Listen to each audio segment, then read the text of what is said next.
tricks flip. Hear the beats knock and make your heart skip. And then we ride on the mothership. Ride. Hop on the mothership and we ride. Crystallize, making tricks flip. Hear the beats knock and make your heart skip. And then we ride on the mothership. Ride. Hop on the mothership and we ride.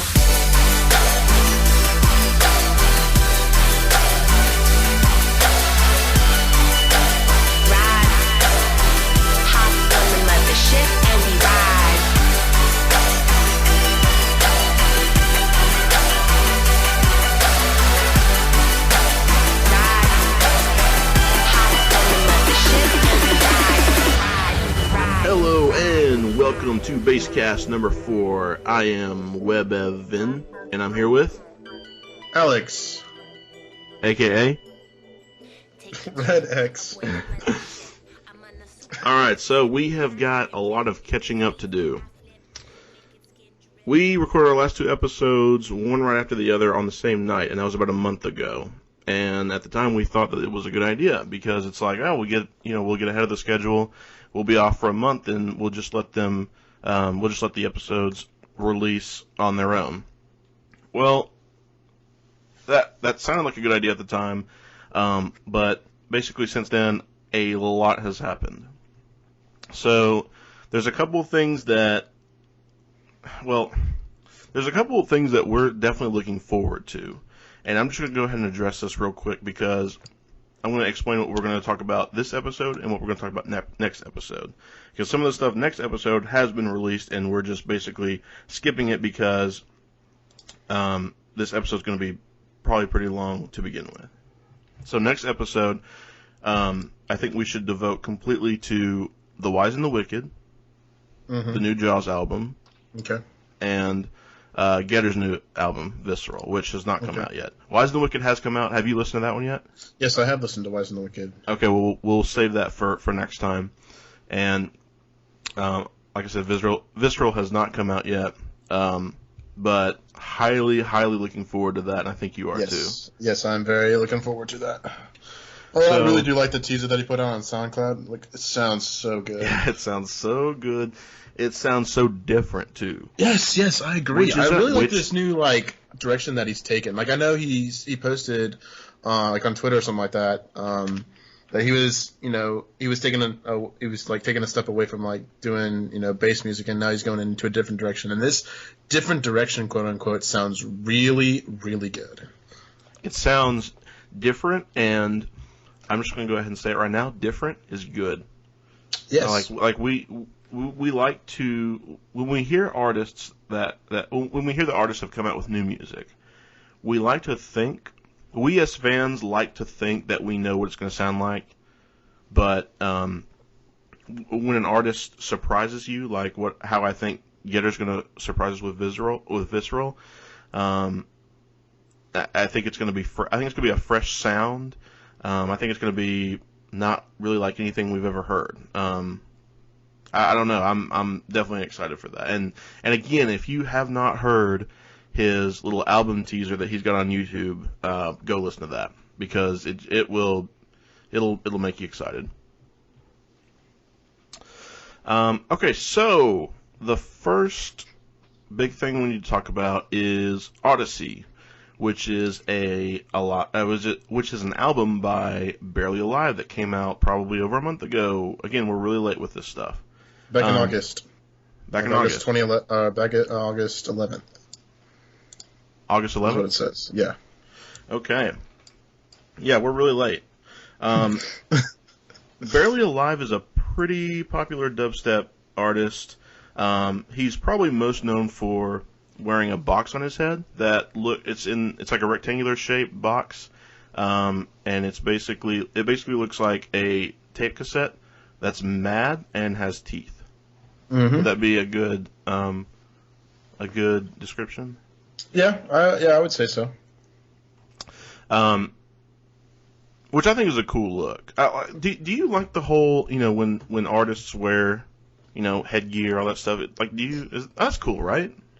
Yes, it's very creative and it's distinct. It's distinct. And I think it's supposed to be like that. It's supposed to be unique to like maybe post what their image of what they think. I guess their name is like. Marshmallow obviously has like a marshmallow looking helmet with a like a smiley face, and then Rez is more hypnotic, so she wears her hypnotic glasses or whatever, and Barely Alive, I don't know how to describe it, but I guess this is like the way that he's designed his quote-unquote helmet, I guess is what you would call it. It's really cool looking. I really do like it. Yeah, it's a cool helmet.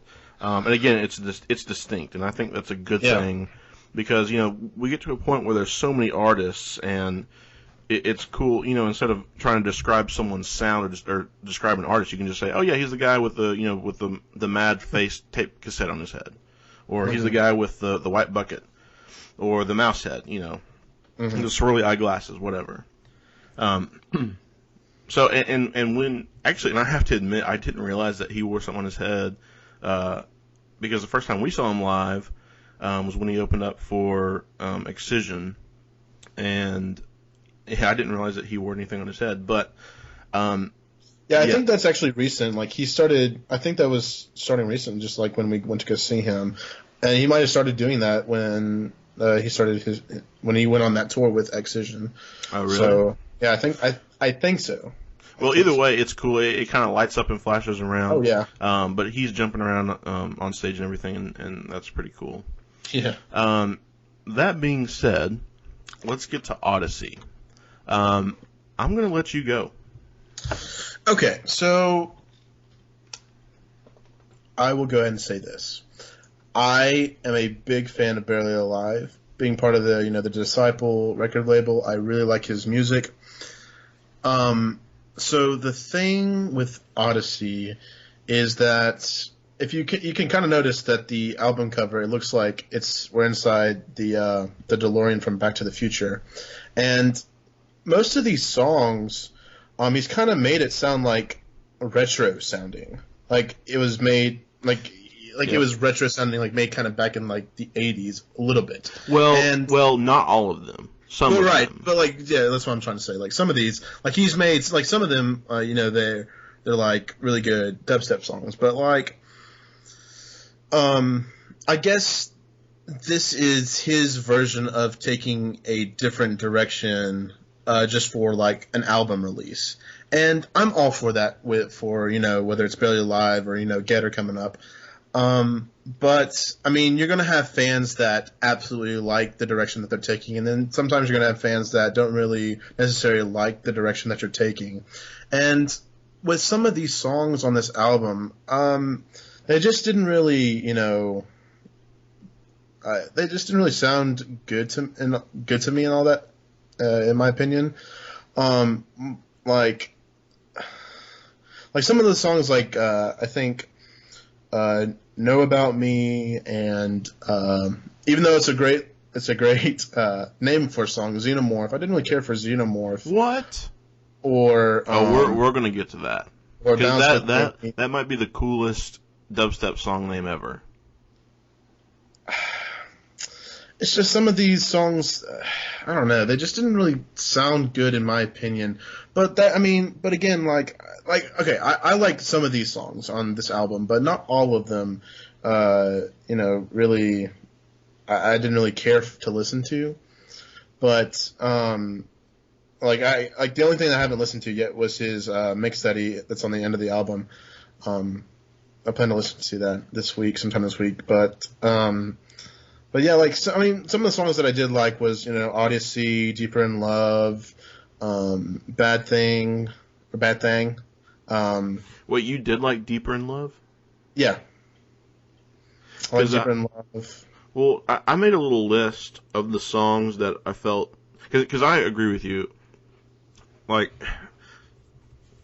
okay, I think we like, I know for a fact that we like when artists venture out. Like, that's a cool thing. Yeah. The problem is, I think people, when they come here something that Barely Alive has done, I feel like Barely Alive hasn't really ventured out. And then now all of a sudden he's got several songs on here that are almost completely 80s sounding. And I think this is just an opinion that you and I are sharing now. Right. But like the songs where he's venturing out away from his dubstep and it sounds more 80s-ish, like maybe other people like that and other dubstep fans like that, but it's just not for me. Yeah, same. And if maybe he was trying to, lean towards an 80s sound with, still with bass music in there, but like some of these, I've got Deeper in Love, War of the World, and Buddy are all ones that sound like the entire song was made in the 80s. And again, that is not a bad thing. I think it's just more unexpected. And again, it almost sounds like we're contradicting ourselves because we're just praising Getter for for going out of his normal box.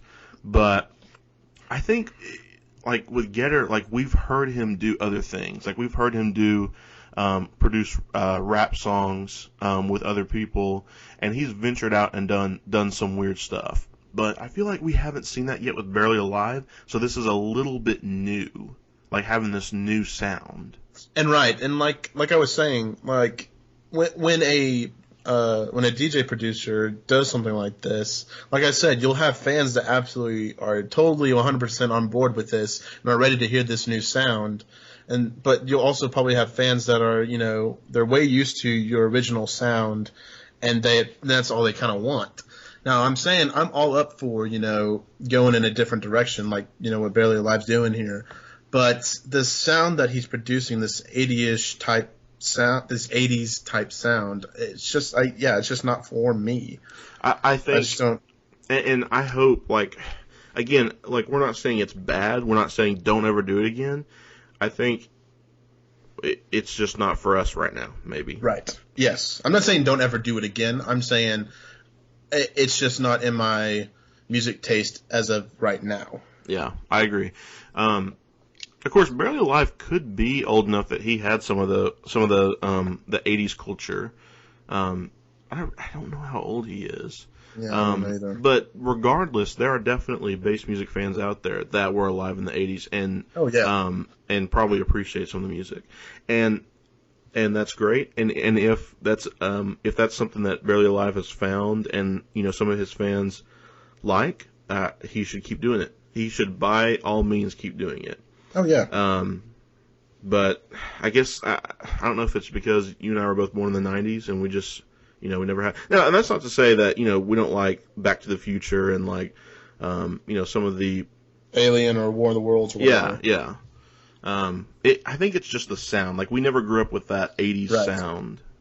Right. All of that being said, Wampum is awesome. Yes, I agree. I did really like Wampum and Shutdown. I remember that. Shutdown. I did not write Shutdown down. The actual first song that's actually called Odyssey, I did like that one also. I did not like the Virus Syndicate collab, Know About Me. I think you said you didn't like it. Yeah, I did not. Yeah, I did not like it. You didn't like it either. But Xenomorph, oh man, what a great name for a song. Well, I will have to say that you are very biased towards Alien, so. Yeah, I love Alien. Me too. I mean, I'm not into horror movies as much as you are, but I did, when I watched Alien, I thought it was a really good movie. I mean, it's honestly kind of surprising that we haven't seen like an Alien Xenomorph related song. Because like you think Excision and like Midnight Tyrannosaurus, there's lots of DJs and artists that kind of theme their music to like prehistoric animals. Mm-hmm. But nothing yet to that specific alien, like the Xenomorph. And I have to admit, Xenomorph is probably one of my favorite movie characters, if you could consider it a character. Actually, yeah, it's a character, right? Yeah, it's a character. Yeah, I would classify it as a character. It's a good character. Why didn't it win an Oscar? I don't remember. The Xenomorph should have won the Oscar that year. Oh, the Xenomorph specifically. Yeah, I think too bad it was floating in space. Yeah, no, not the movie. I mean, the creature still won the Oscar. Right. But I'm saying, like, I don't think the actual xenomorph could have made it because it was, floating in space. Good point. Devil's Tower, did you say you like that one? Hold on. Yes, I did like that one. Same. I do like Devil's Tower. A lot of these sound like okay, like we were talking about, some of the songs sound 80s-ish. A good majority of these, however, do sound very really barely, good. Yeah, like a normal Barely Alive song. Mm-hmm. Yes. And they definitely sound like something that he would play, or like, Virtual Riot would play. Because they B2B sometimes. Didn't they B2B at Lost Lands last year, I think? Probably. I know, I mean, if they B2B, it's usually mostly all the time, it's them two in either Phase 1 or like 12th Planet or something like that. Yeah. And like because I know that they're really, really good buds on and off the stage. So whenever you see their names like in a B2B, it's usually them two and either someone else like Phase 1 or something like that. But I think they're doing I think there is a Phase 1 B2B Virtual Riot B2B. I think someone else coming to Lost Lands, and I want to say it's not Barely Alive. I can't remember. I can Google it right quick. It might be 12th Planet. I want to say it's 12th Planet. I want to say it's either 12th Planet or maybe Dubloads. Yeah, I think Dubloads has them. Are those all artists in Disciple? Because you're our resident recording label professional person. So those are all Disciple people? Yeah, I think it is Dubloads, yeah. Because I don't see Barely Alive here on the lineup. Oh, okay. Yeah, Barely Alive's not on the lineup. He's not there. But yeah, Virtual Riot and Phase 1 are there. So yeah, I think it's a Dubloads B2B, Virtual Riot B2B Phase 1. Well, that's interesting. He's not going to be at I know he was there last year. Yeah, I think he was there last year. I know for a fact he was, because I watched that live performance the other day on YouTube. Yeah. I do like this album art, though. It's actually a really cool album. The album art is really, really good. I really like it. Okay. It actually went quicker than I thought it was going to go. Anything else on Odyssey or Barely Alive? Just those thoughts. Just not really ready for. I'm just not really into that 80s sound that music-wise is right now. But maybe it'll grow on me sometime in the future. Who knows? Yeah, I think I'm in the same boat. But again, that could change. Maybe that's something that we need to change. Oh yeah, sure. Why not? But I do think it's worth mentioning that there probably are a lot of fans that did have the 80s culture growing up, and they might love this. This might convert them to be a huge Barely Alive fan. Never know. Okay, so that is Odyssey, and just some quick notes. There's 14 songs on there. You've got several different collabs. The biggest collab is probably that Virus Syndicate song, the second one. Which, again, like, I guess neither of us like that one. Maybe it did it sound too generic? I don't know, maybe. Might have. So the problem is, like, some of these dubstep songs, they sound different on headphones than they do live, and sometimes like a dubstep song can sound great live and not all that great on headphones, like in your room. Right. And I guess it's like the echoes in the room, and maybe it just comes down to the volume of the song. But yeah, and it could be that's kind of how I feel about the songs on this album that I didn't like. I feel like they would be great live, probably, because in the moment at a dubstep rave, a dubstep song comes on, it's probably going to be good. It's probably going to sound good. Yeah, for the most part, or at least these that are on this album, I would say. But anyways, yeah, that is Odyssey, and we like some of them, we don't like some of them, but that doesn't mean that other people don't like those ones that we don't like. Did that make any sense at all? Yeah. Okay, shall we move on? Yes, we shall. To Bassnectar, Reflective, Part 3. There's 3 parts. Is this all? Should this all have been one? Yes. I'm pretty sure this is the last part. Yeah, I think he said this is the final part out of all 3. But was this all supposed to be one CD, and then he's just like, I'll break it up into 3 parts? Maybe. I think now, like, he's now officially calling all 3 parts just like his album. So all 3 parts now are considered, the full album. And he might release a CD with all 3 parts on it, I'm assuming, sometime. Yeah, I could see that. I don't know. How do you want to do this? Which ones did you like? Which ones did you not like? Okay, so out of actually, wait. Sorry. First, do you want to you just want to say your favorite song on here? Can I guess your favorite song? Yeah, you can guess. I would guess the Jansen collab, Heavyweight Sound. Oh yeah, probably. Because I think he released that first before releasing the third part of this, and really it goes really hard, and I really do like it. Well, no, it is a good one. That duo, Bassnectar and Jansen, they have created a ton of different songs together, and usually they do a good job. Usually they hit it out of the park. And it's usually a good hard song. And Heavyweight Sound is no different, I would say. Another one that he has collabed with is Narnar. I know he collabed with Narnar on Into the No. Into the Sun had... Yeah, Into the Sun. He collabed with Narnar. He also has a song called Nar, which is a drum and bass song. That's it from... That one's on... Yes.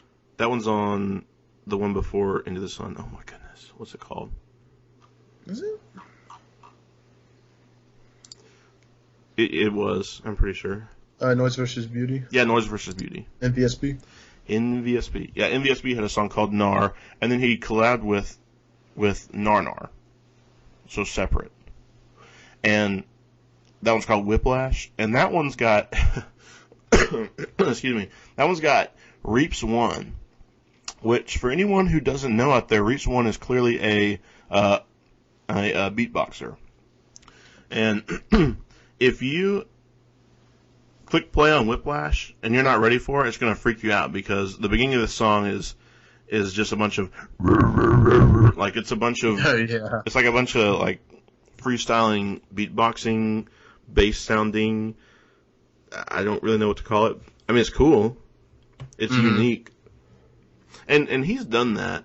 Bassnectar has implemented beatboxing and, like, I don't know, what do you call it? Bass boxing? Bass beatboxing? I don't know. I don't know. Yeah, that's I don't know what you would call that. Well, he's implemented that into several of his songs in the past. Like, and that's what I like about Bassnectar is he can take something simple. Like he remember that song Laughing Crescendo? Do you remember that song? Possibly. I'd have to listen to it again just so I can. Well, it's basically an entire beat and bass song centered around just an audio file of a girl laughing, and it's okay. weird, but it sounds good. It sounds clean. Yeah. And either way, it's unique. My favorite song was The Mothership. Gorgeous song. I feel like this one goes back to like, well, he still does this, but it seems like every time Bassnectar releases something, he's got one song that's kind of a more epic sounding song. And for me, The Mothership is the epic sounding one on this one. Because if you ask me what my favorite Bassnectar song ever is, It's so hard. I'd probably have to pick, if I had to pick on the spot, it would probably be Into the Sun, just because I love Into the Sun so much.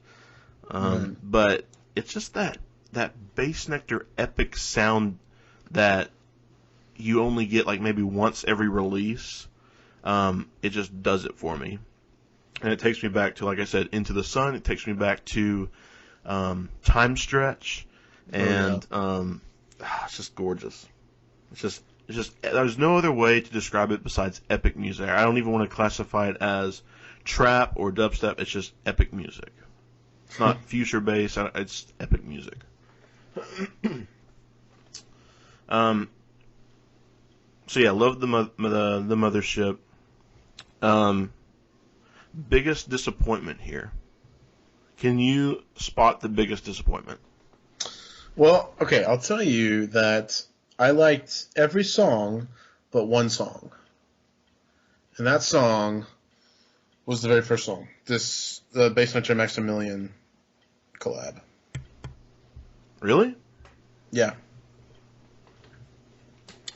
I actually like that one.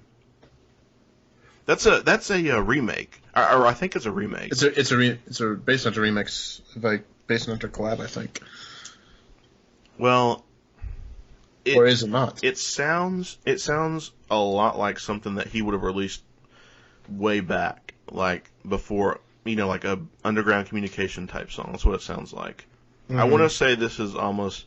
I mean, it says Bassnectar remix. I want to say it's almost like a remake. Like I could be wrong on that. So like on SoundCloud it says Bassnectar and Maximilian, the name of the song, and then it says Bassnectar remix. So I guess it was made, like the song named FSOSF was made by Bassnectar and Maximilian as a collab, and then Bassnectar remixed that collab. I think you're right. But it sounds a lot like him going back to his roots. Right. Well, I say his roots. Maybe I should say his earlier songs. It's kind of like it sounds like one of those more chill, softer songs that he would have put on, like maybe Underground Communication or something like that, or like Cause of Frenzy, something like that. Yeah, something like Cause of Frenzy, yeah.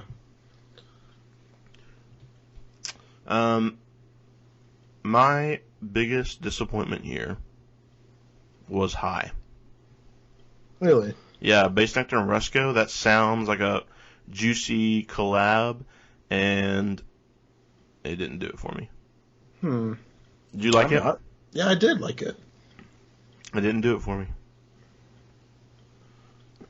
Rusko was big back in like 2012. Did you ever hear the song called Woo Boost? By Rusko? Maybe. That was like one of the like quintessential dubstep songs when dubstep started to get popular, like the Skrillex era. Mm-hmm. Because I know that song always showed up like in suggested and always had high views. I actually wasn't a huge fan of that. I've never really considered myself a big Rusko fan. I know that Rusko's got tons of fans out there, and he's been around for a while. And again, a Rusko Bassnectar. Well, shoot, actually, I guess it's technically a Rusko song remixed by Bassnectar, so it's not really even a collab. I made a mistake. Either way, though, that was my least favorite song. On this one, at least. Wow. Oh, Evan. Wow. Wow. Wow. What? Are you judging me? No, I'm not. I'm just.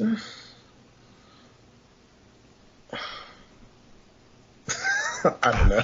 Okay. And we're back.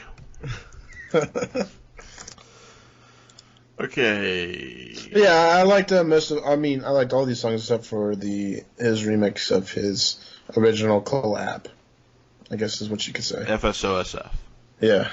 Did you like the last one, Enchanted? It's a very chill song. Yeah, I really did. It's interesting.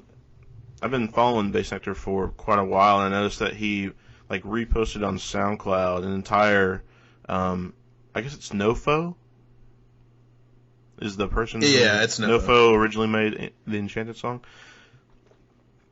Bassnectar originally basically reposted an entire Nofo album, and I didn't think of it at the time, but I guess maybe that's when he was looking into to remixing one of the Nofo songs. But Enchanted for me is the same as FSOSF in that it's Bassnectar going back to his roots, and again, it's not the super bassy hard songs. It's more the chill bass songs. It's not. I don't know. It's hard to explain. It's not chill, but it is chill, but it's got a good bass line, but it's still like kind of a more chill beats, and it's more about the beat, I think. I think and so. The little sounds that he puts in there, as opposed to like a booming bass that that's supposed to go hard. Mm-hmm. And that's always been a good thing about Bassnectar, is that he hits both sides of the spectrum. He's got the chill songs, he's got the hard hitting songs. And Bassnectar is a good example of someone that I could see venturing out and doing other things, kind of like how we've been talking about pretty much this entire episode. Oh, yeah. But yeah. So Reflective is done. Mm-hmm. Well, yes, I think he made a post maybe a month or so ago saying that this final part 3 of Reflective is out, and then that's going to be it. So I guess we're waiting another year until the next EP or album. Yeah, he usually releases like every summer. Yeah. That's how it's been for the past few years. Yeah. Yeah, I like Reflective. Oh, yeah. Which is your favorite part? Ooh. I don't know. I have to go through all. I forget what all songs are on each of the parts. You have a favorite part?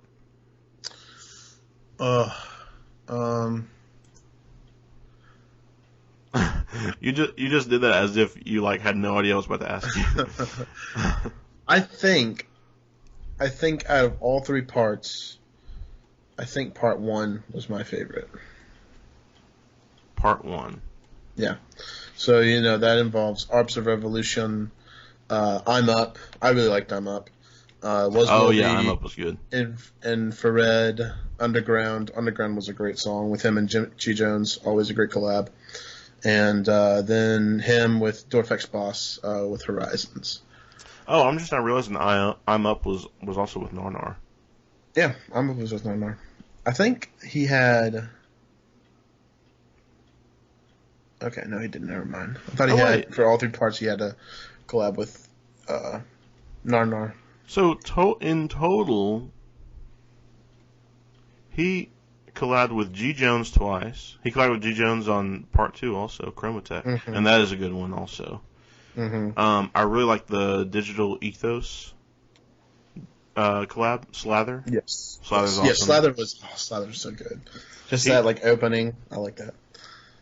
I didn't realize I did realize, I just didn't think of this, but he technically remixed 2 Nofo songs. The one in part 3 and then the one in part 2 is Psyopia. Right.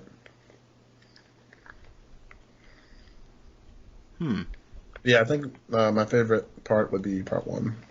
I don't know. That's really tough. It's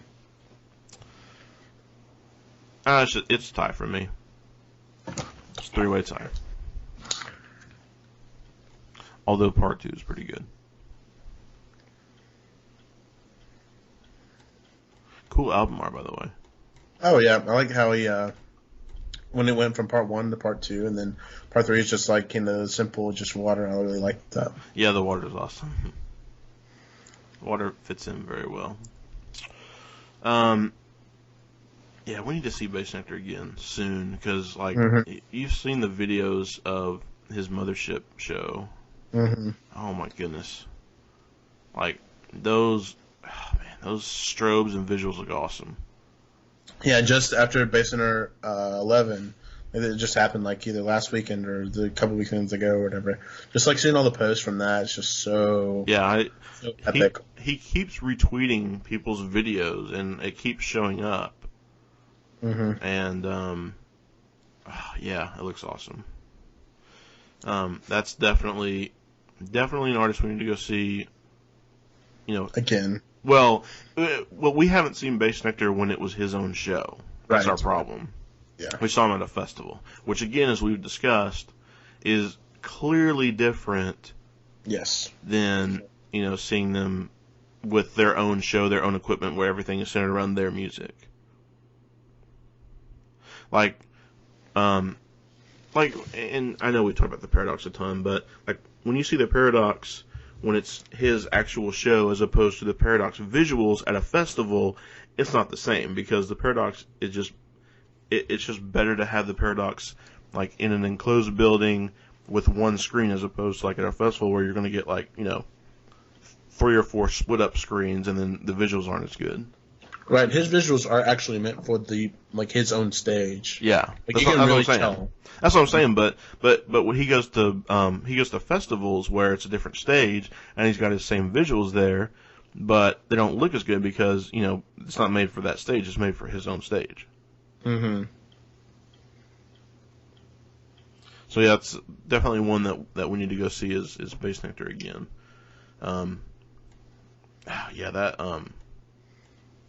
That Mothership looked awesome. Let's see. Did I have any other? I think that's all I had for Reflective, Part 3. Yeah, same. I liked all of them except for the first song. Sheesh, you really didn't like that first song. My goodness. It's like every time. Like, I'm gonna come to you in 3 years. I'm gonna be like, so Alex, you still like Bassnectar? Well, yeah, I like Bassnectar, except I didn't like that first song on Part 3. Yeah, I'm done. Okay, shall we move on? Mm-hmm. Let's move on to something that we haven't really talked about yet.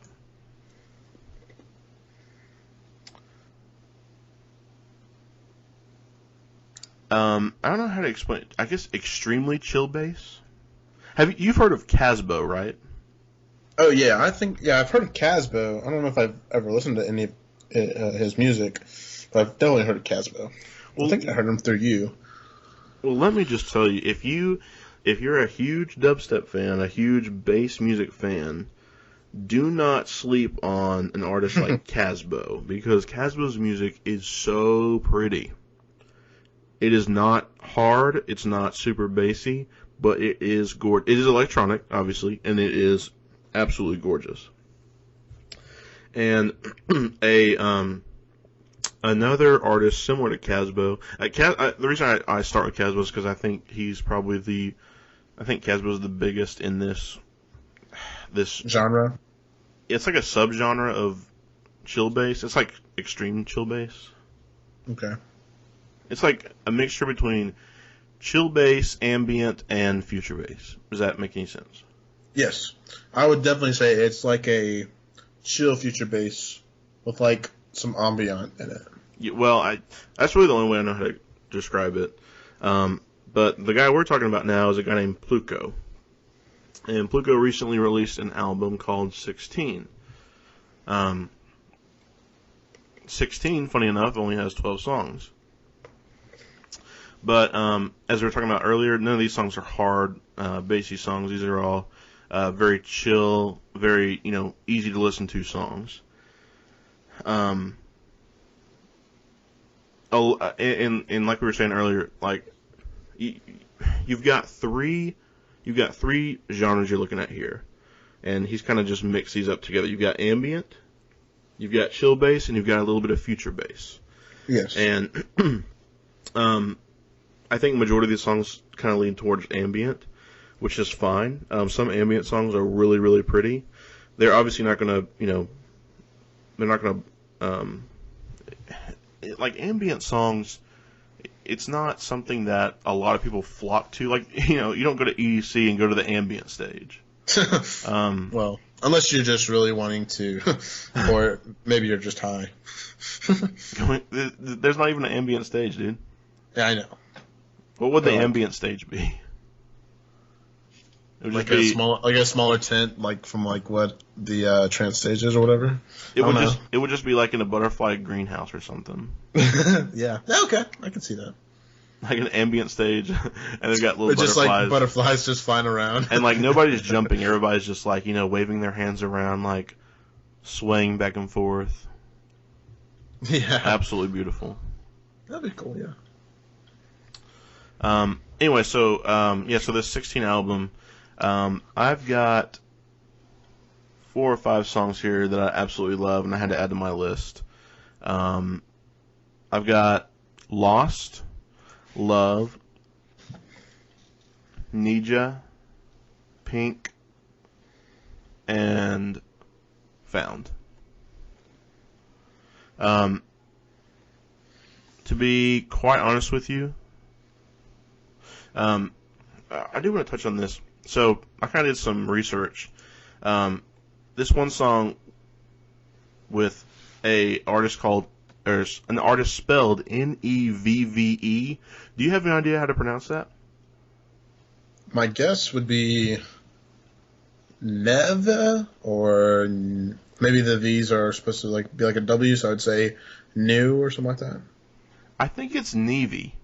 Nevve? Okay. I did a little research yesterday. I think it's Nevve, and you would think it's a girl because whenever I guess we'll just use Nevve for now. I thought it was Nev at first, but I think I've looking online. I think it's Nevve.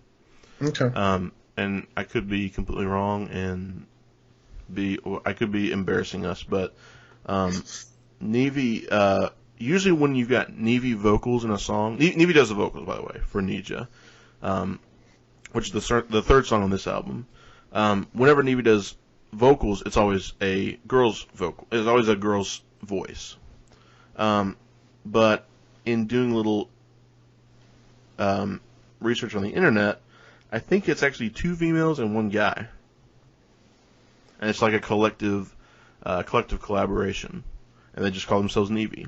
There's not really much more information on that, but if you think about it, Nevve has done stuff with. Nevve did the vocals for Riot Call with Quicks. Mm-hmm. The vocals for Fractures with Illenium, which I know you're a big fan of. Mm-hmm. And honestly, like you can go to Nevve's Spotify page and there's a ton of stuff, and generally it's all pretty good. Very, very pretty vocals. But anyways, getting back to Pluko, this is, like we said, this is not really a hard album. This is more of a chill bass, ambient future bass album, and this is it's different, but there's some songs that it's like mostly slower songs. But yeah, I like the Lost, Found, Love, Pink, and Nija. And those 5. Yeah, for me, I liked some of them.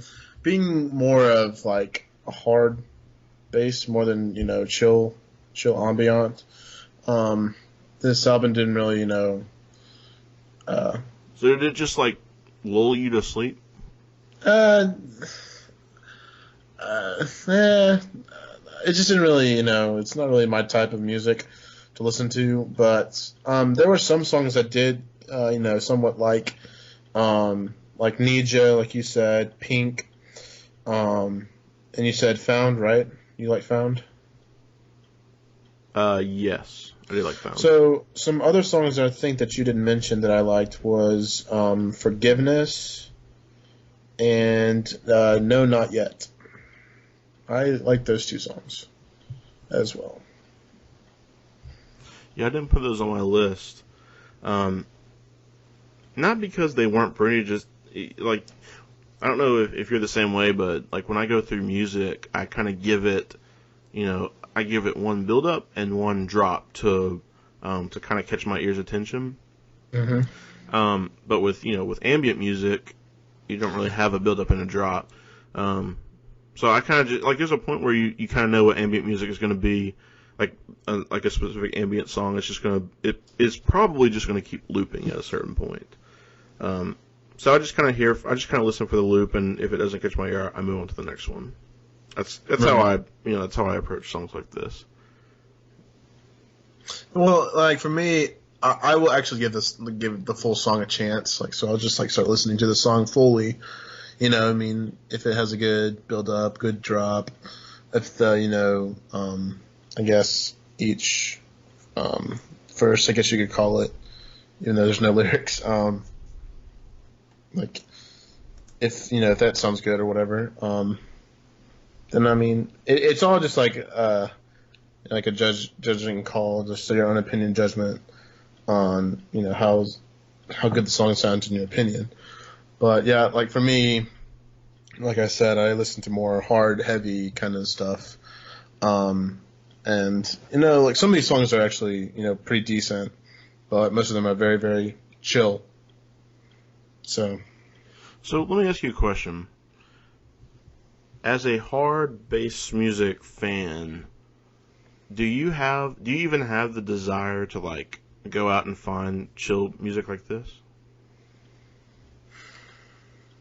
And be honest.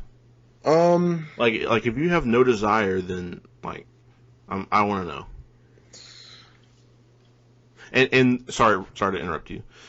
The reason I ask is because there could be people out there that, listen to 3 of these songs in here and are like, well, I don't want to forget this.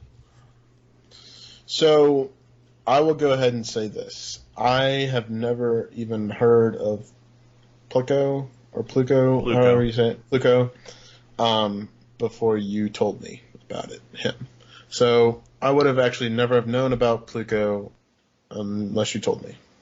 I probably would have never have found him because chill music, in my opinion, is just not my type of music to listen to. It's just not my style of music.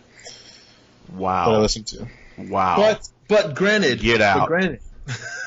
But granted, since you did show me this album and I did listen to each one of these songs, some of these songs are actually not bad. They're actually pretty decent in my opinion. Oh, some of them didn't make you fall asleep. Well, some of them, like, they were just too chill. I'd skip the marker or whatever, and then just move on to the next song. But like, and there's a few of these songs that I did like, but most of them they were just too chill for me, too relaxing sounding, I guess. I'm surprised you didn't. I just imagine you were being like, yeah, I just really like. I didn't really care. I really care. And then you just like fall asleep talking about it. That would have been pretty funny if I actually did that. Look, I'm just gonna say right now, the world needs chill and future. Oh, well, I guess we would divide chill bass and future bass, right? You would consider those 2 separate things, correct? Oh, yeah, definitely. both of them sound very, very pretty, but it's 2 different things, in my opinion. The world needs chill bass. Maybe not all the time, but, like, there are certain songs that you can listen to in the morning. And, like, to be completely honest with you, I can't wake up in the morning at, like, 7:30 on a work day, jump out of bed, and turn on Barely Alive. It's just too hard. On the other end, I can somewhat do that. No, like, just like if I had to wake up, say, like early in the morning, like 8 o'clock or something like that, then I'm not, like wanting to immediately just start turning and listening to dubstep. Like, I have to, wake up and I have to, go throughout my day. Maybe on my way home from like school or work or whatever. Maybe then I'm ready to, but not in the very, very early mornings. Well, I'm just saying, my point is that, like, I can wake up, and I imagine a lot of people are like this. I can wake up and turn on Pluko. I couldn't wake up and turn on Barely Alive. It's not for the mornings. But Pluko, you could virtually listen to any time. Like a chill bass type genre artist, you could listen to at any point. I was also going to mention, like we talked about Casbo earlier, another one out there that's pretty popular is a guy named Emmett Finn, and he's got some very, very pretty chill bass music as well. Definitely worth a look. And I've noticed there's lots of like you know how YouTube has Trap Nation and Trap City, all that stuff. Right. There are plenty of chill bass, future bass mixes on YouTube where you can discover just tons of new music. And YouTube has that. Spotify has plenty of playlists. I want to even say another artist that's kind of close to chill bass, maybe more closer to future bass, is a guy named Yeah. It's actually spelled Y-E period.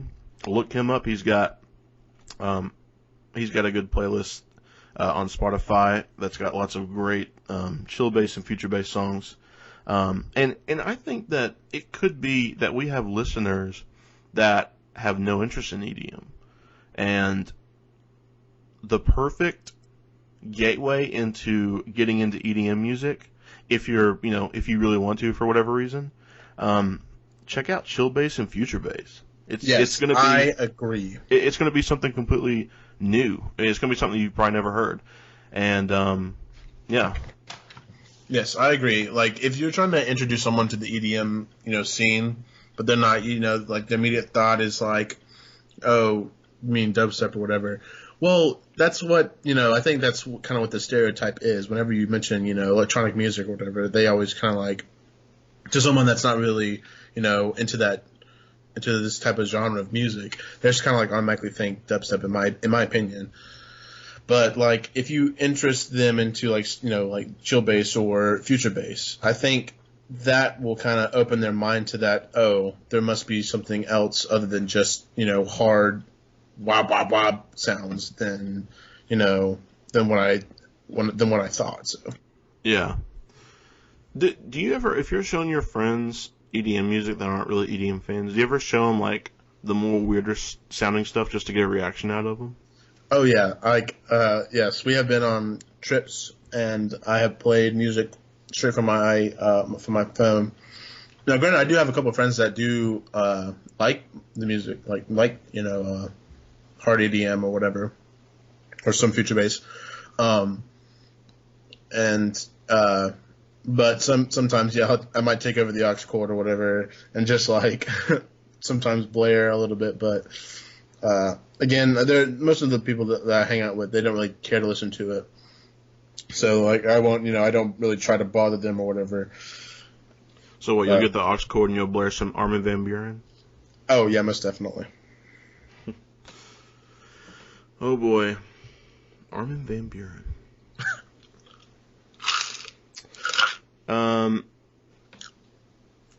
It's kind of funny. I like to, if I want to show them something weird, I usually go to, if I want to show them something weird, but I want them to be interested still, I'll show them like a Rez song or Drezzo. Have you heard of Drezzo? Mm-hmm. Oh yeah. It's like kind of bass house or maybe normal house. Just because it's kind of like it's like a deep dark sound. And yeah, I don't know. I like to, I want to get a reaction out of them. Like I love to show someone a song and their first reaction, like when it drops or at a certain part in the song, to look at me and just kind of go, "What?" That's the reaction I'm looking for some reason. And then do like the Jack Nicholson GIF where it's like nodding his head. Oh yeah, that's getting closer. Yeah. Absolutely beautiful. Okay. Let's move on to a artist that we've probably talked about every single episode at this point. A guy named 1788L. Have you listened to all of Sentience? Yes, I have. Okay, good. Do you want to start? There's one particular song I want to get to. Actually, there's a point I want to make as well. Any thoughts right off the bat on Sentience is not a full album, by the way. It's just an EP. It's just only 4 songs. But 178L is so big right now, and we figured we'd at least touch on it, just because it like his sound is so new, and he's getting so big recently. Right. So some of these songs, some of the songs that he's released in the past are like super heavy sounding, and some of these songs, like I think a couple of these songs, if I can remember, they're heavy. Don't get me wrong, but they weren't as heavy as some of the stuff that he's released in the past. That is so interesting that you say that, because my point was going to be that 178L has released quite a lot of stuff now, a lot of singles. Oh yeah, and now this EP. However, he released Pulsar Beam, right? Mm-hmm. That's my favorite song by him. Yes, I agree. Nothing, in my opinion, has gotten close to Pulsar Beam yet, except for, well, actually, I take that back. There was one song. Which one was that? I think, no. I forgot. There was one song. Oh, shoot. What was it? It's the one where he's talking about Hiroshima and Chernobyl. Oh my goodness. What's that word? Radioactivity. Goodness gracious. It is late. That's my excuse. It's late. Radioactivity, that's the only song that he's done that's been close to Pulsar Beam, in my opinion. Mm-hmm. So, it's weird. Like, he's getting bigger and bigger, but in my mind, he's not getting bigger. And I hope that he does more songs that I like more than Pulsar Beam. My point right now is just that he has not done a song yet that's better than Pulsar Beam, in my opinion. Right. And that's my problem. Yeah. Yeah, like I said, like don't take me the wrong way. Like, I do like all these songs that are on this EP, but they're just not as heavy as some of the stuff that he's made in the past. It's just it's not. I don't know. Maybe he's going for a different sound. Again, like, it could be that, not all artists are trying to just go harder and harder, every time they release something. Right. And granted, it's fine if they don't do that. But it's worth mentioning that he started really hard. Right. And I think maybe he just kind of, like, let up a little bit. Maybe that's what he tried to do, though. I don't know. Maybe it's just that way. Which is fine. I will say, though, there is one song on here I want to talk about. Number 2, Nuverka. Okay. Nuverka? How do you say that? Sure. NU/VER/KA? Is that how? Nuverka? Okay. Sure? Yep. Do you remember how this song goes? I'll take that as a no. This song, honestly, do you remember how it goes? Actually, yes. I'm currently listening to it right now. Oh, really? Wait, you're listening to music while we're podcasting? No. Oh, my goodness. No, I'm not. Oh, my goodness. Okay, Evan, yes, I remember how it goes now. Okay. And we're back. Oh, my. So, yeah, Nuverka. It can. The only way I know how to describe Nuverka is it is a trap song with the drums and hats and claps taken out. I feel like this has not been done, or I mean maybe it has and we just don't know. But this is the first time I've ever heard anything like this. Very, very weird sounding. It's not weird. It's not weird sounding because it's like got weird sounding synths in it. It's weird sounding because when it drops, there's no bassy drum, there's no clap, there's no hi-hats, nothing. Mm-hmm.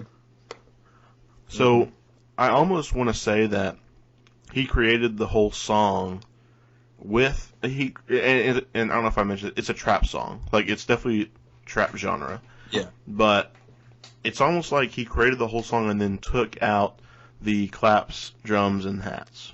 That's the only way I know how to describe it. Yeah, and I kind of like how it sounds slow, and it sounds like really slow, and I kind of like that a little bit. And granted, he's taking out the claps and the hi-hats and all that. It sounds really good like that. Well, he makes it sound really good. It does sound good. I did put it on my list, like my, saved songs list. Mm-hmm. Is it bad that I want a version with the drums back in, with the drums on top in? I mean, I would be down to hear it, see what he has. Because honestly, that song would sound great. I'm not trying to say that song would sound better than what he did create, but I guess it's just that we're more used to, we're used to what we're used to, and we're used to hearing it with the normal drums. But again, the only way I can describe the song is, basically a trap song that he made, and then took out the drums. Well, not all of them, but most of the drums, claps, and hi hats. Mm-hmm. So yeah, that's Sentience, and there's only 4 songs on that. That's his debut EP, I believe. I will say though, every time I'm on SoundCloud or wherever, on Twitter, and I see that 178L's got a new song, I almost instantly click play. Just because it is such a new sound. And I will also say this: I feel like I'm starting to see more and more artists try to copy that sound. Yeah, I don't know, not necessarily like exactly that kind of sound, but similar. Yeah, but I would say similar. But then again, it could be that we're dumb, and these artists have been around for a long time, and that they've been doing these sounds for a long time, and we're just now hearing about them. Right. But then, if that's the case, why did 178L blow up? Is it because of the mysterious, the mysterious coding theme, old computer theme? I mean, that's very unique, because I don't think I've ever seen anything as of that for a DJ producer. You know. I guess I don't know. Maybe it's the mystery factor. I don't know. I don't know either. Anyways, yeah, that's 178L, and I think we talked about him every single episode. Pretty much. I do want to I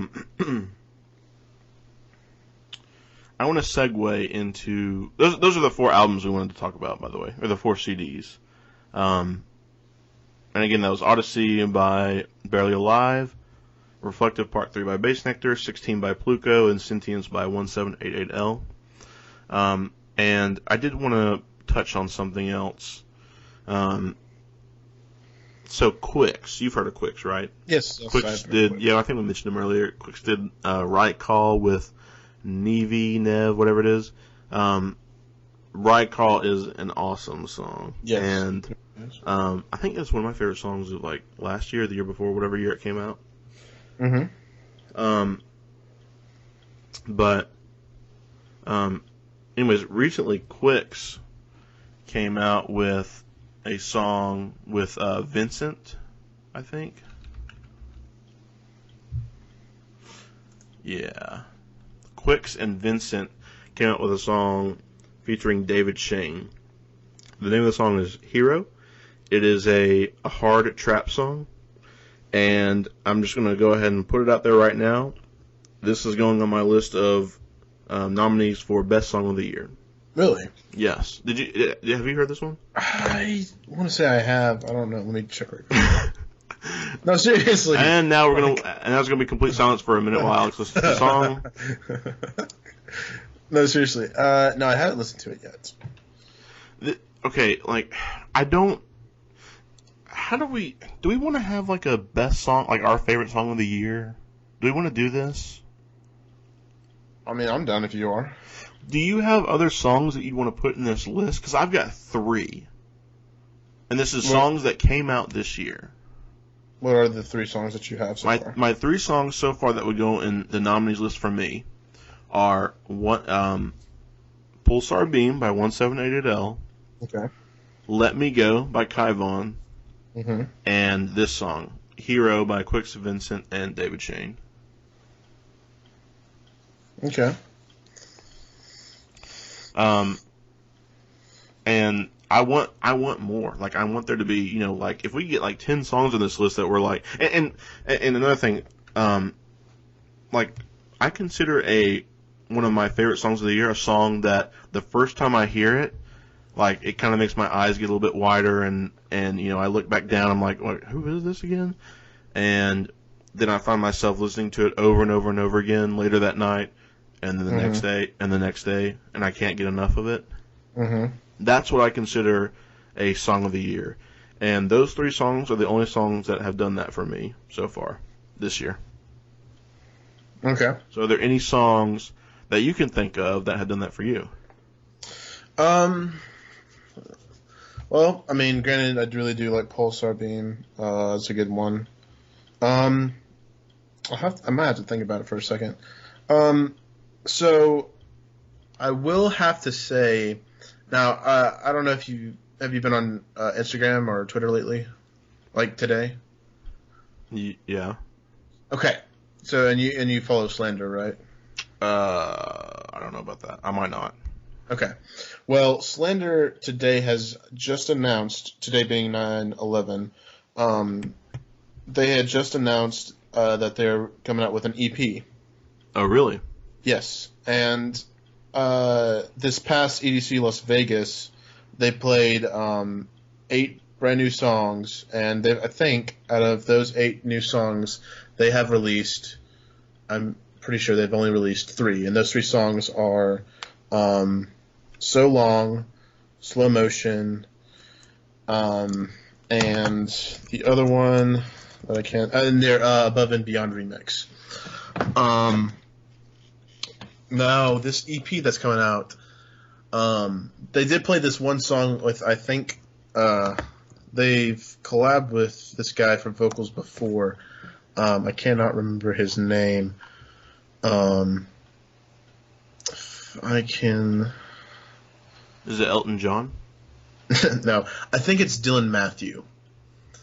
Dylan Matthew does the vocals for this unreleased Slander song, and I'm pretty sure the name of this song is going to be Love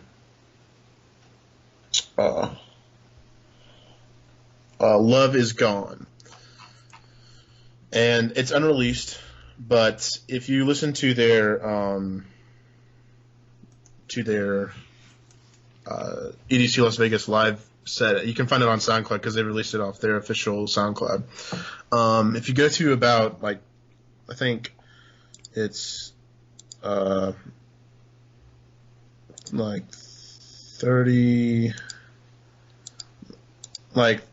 36, 37 minutes in, you'll hear this song, and I absolutely love this song.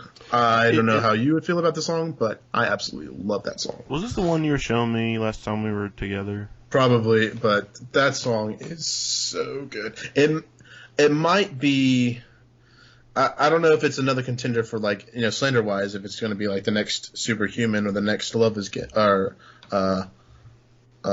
Again, but it sounds really good, and it's Slender's new sound. So, I mean, those are the 2 songs that I think so far. Well, what about us normal people that just listen to individual songs instead of going through and listening to like 6-hour well, okay, at that time, whenever. Okay, so... this is literally okay for our viewers.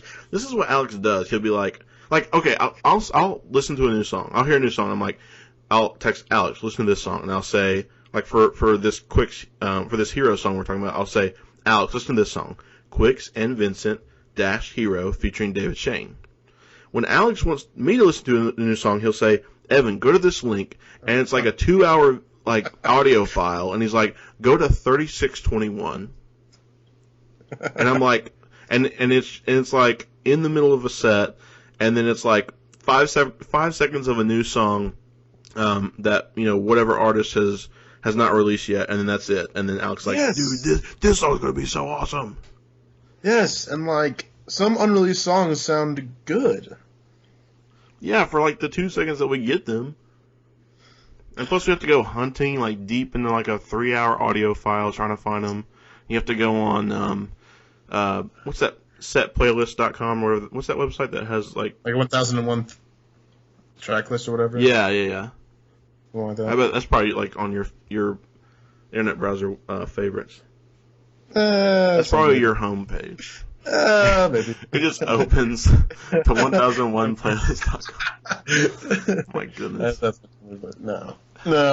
I mean, like, I do listen to a lot of, sets, and just see what people are playing, and then, if I'm interested in one of the tracks that they play, then I'll, go search it up, and then if it's an artist that I've never heard of, maybe I'll be interested in more of their music, and so then I'll, search the SoundCloud and just listen to some of their tracks. But that's what I do. Right. And then I also follow, record labels. So do you even like go and look at like your homepage on SoundCloud and like go and see what all people are posting and reposting on SoundCloud? I mean, sometimes. Yeah. Whenever you're not on 1001playlist.com? Yeah, sometimes I do. Well, I guess time will tell if, this mystery song that you claim is really good. In my opinion, I think it's great. Because I tweeted at Slander on Twitter before, and... What'd they say? Know. Well, they just liked the tweet, and that was it. But they, they do that mainly everyone who they tag. Yeah, they do, yeah. That's cool when artists do that, though. I mean, because like the big, pop stars probably don't do that as much. And it's like a closer fan base to artist relationship when they do that. I mean, it's not much, but it's just a little bit, which might be enough to make someone's day. Who knows? Any idea when that CD comes out? So here's only speculation of myself. So a lot of artists are releasing stuff on the 28th of September, or they're just waiting till October to release some stuff. And so my speculation is either it will come out in October or it will come out the 28th. Wait, is there other stuff besides Visceral coming out on the 28th that you know of? Yes. I think Keizo has another song coming out. I can't remember. I'll have to recheck that. Megalodon, I think, is coming out with an EP on the 28th. Mm-hmm. I'm else? listening. I can't.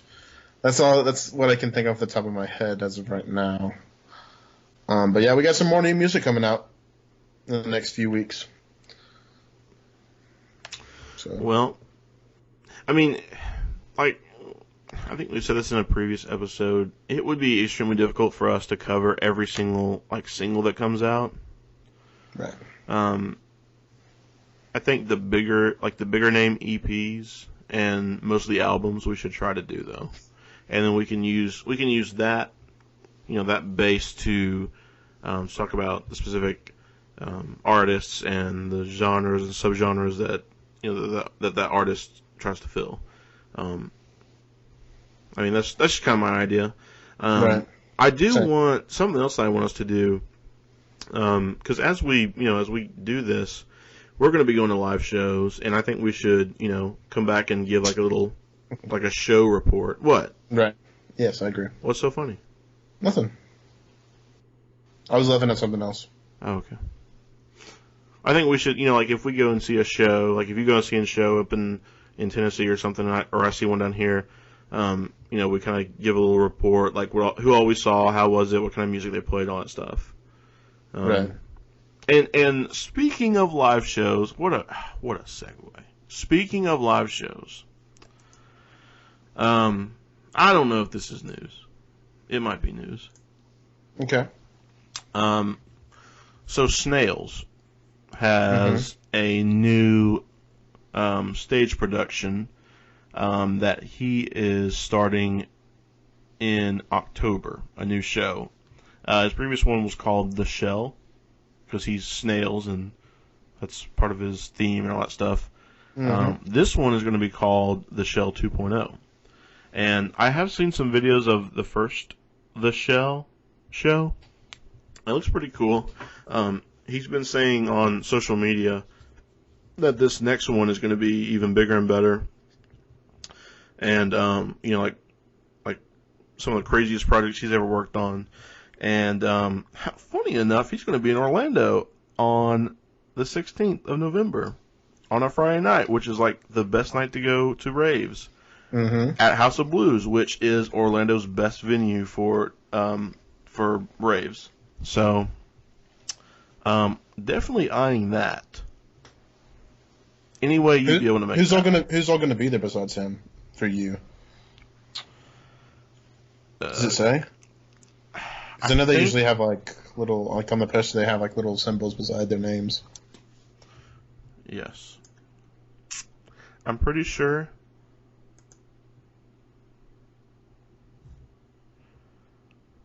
Yep. Okay, I can get this. So, obviously, Snails is headlining. Person before Snails is Cookie Monster. Person before Cookie Monster is Sudden Death, or as I like to pronounce it, Sudden Death. You see what I did there? Yes, I did. And, and Heckler. So Heckler, Sudden Death, Cookie Monster, and Snails all in one night. Yeah, I can get down for that.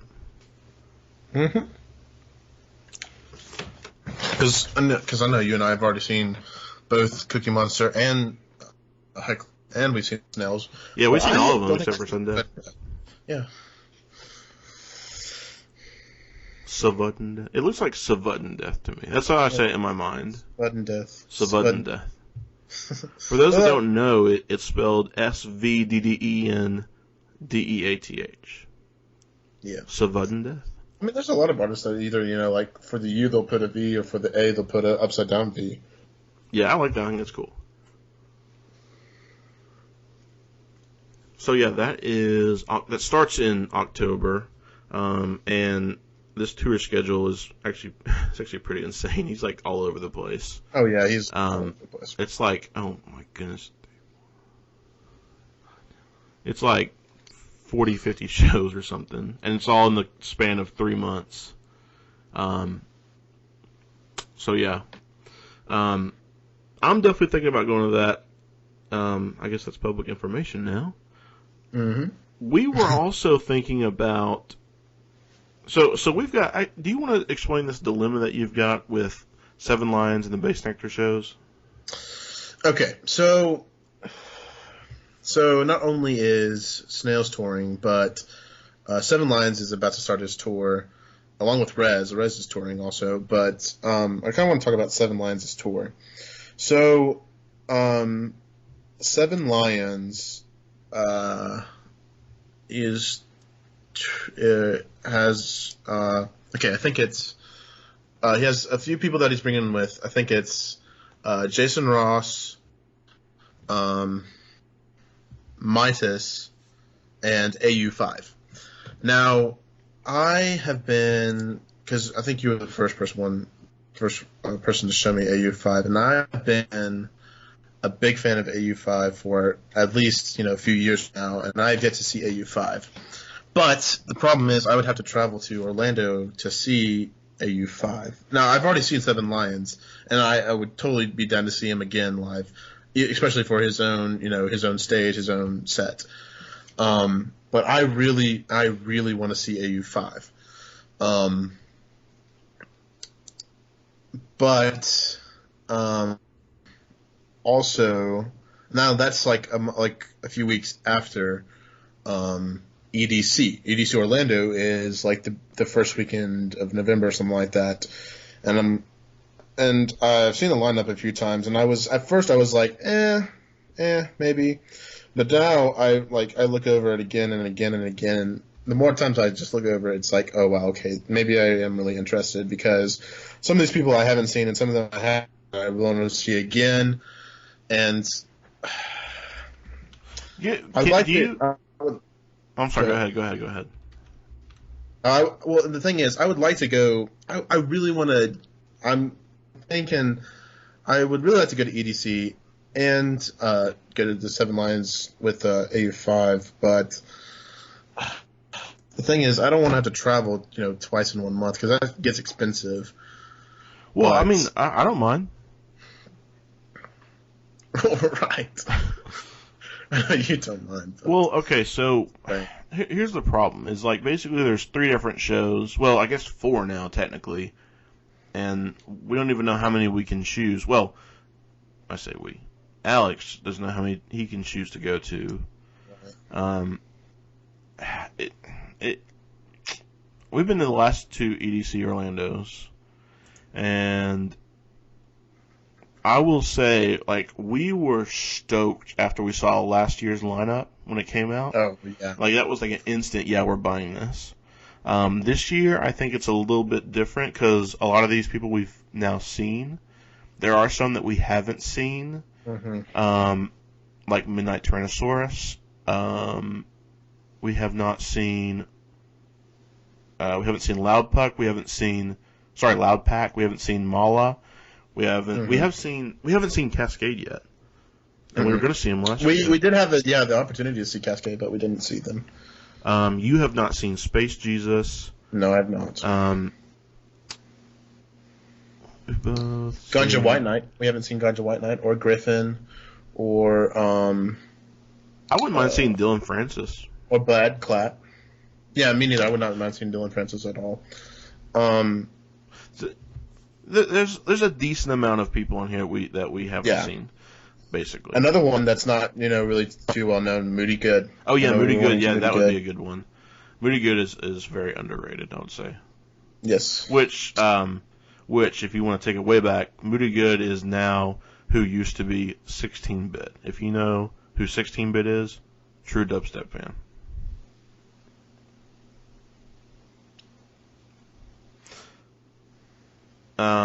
But yeah, who else is on here? Say My Name is on there. We haven't seen Say My Name. And Say My Name, yeah. Chami. I want to see Chami. Yeah, Chami. And then some repeats that okay. I technically have seen Keizo, but I really, I wasn't into Keizo at the time. You didn't know his songs. Yeah. I know you would see Keizo again. So. And then Elenium, obviously we've seen him. Great set. Yeah, Elenium's awesome. Yeah, so again, is Griffin kind of like future bass, or what is Griffin? Griffin, I'm pretty sure. Yeah, I think Griffin is similar to Elenium. Okay. So yeah, and then obviously Bassnectar. Let's not. Well, yeah, Bassnectar's on there. Yeah. I mean, we could just keep going. GTA's on there, 4B's on there, Valentino Con are all good. Okay. I mean, the more you look at this, I mean, it is a good lineup. It just is not as like last year's was awesome. Of course, last year we had not seen a lot of people. Good. Right. Yeah. But didn't we talk about this before? Sometimes I think EDC they sometimes they'll 1 year they'll heavily focus on bass, and then the next year they'll heavily focus on something different, and then they'll kind of go back to bass, and then they'll go to something different for their lineups or something. Right? Is that right? Yeah. Yeah. Pretty much. Yeah.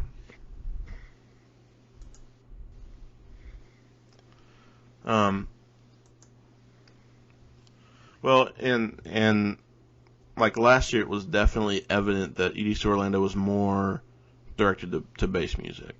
Right. And the year before, it was probably more directed to trance and house. But yeah. And so those are, so we've got, like, well, this is kind of, more our thing. We've got that Snail show, the 7 Line show, EDC Orlando, and then, again, and we mentioned this earlier, we want to go to Bassnectar's New Year's Eve, which I assume is in Atlanta, but I have not seen anything on that yet. So last week, he said that something got leaked or whatever, and then I don't know what got leaked, but he said that this week he would release information about it. So about New Year's Eve? Yes. So I would keep my eyes open. All right, well, we will do that. We can do that on Twitter. And speaking of Twitter, ladies and gentlemen, I'd like to introduce you. We have we have a Twitter account. It is now a joint Twitter account because Alex has his own Twitter account. I have my own. We now have a joint Twitter account. It is at WEBev RedX. So at WEBev RedX, all one word. And it's worth mentioning, we spell our names WEBev and RedX, but it's technically pronounced WEBev RedX without the ampersand. Why? Because. Right. So we are on social media, so hit us up there. And we could even use that platform as like a place where people can ask questions and we can answer them. I don't know how helpful we'll actually be, but, we can ask questions. Maybe it's opinion questions or it's, other people's opinions, or maybe it is suggestions people have. I mean, we're open to pretty much anything, I would say. So, yeah. So that is up. Again, that's at WEBev RedX, at WEBev RedX. And, yeah. I'm trying to think, is there anything else? Anything else? No, that's all we got. All right, then. Take care, and good night. Bye, guys.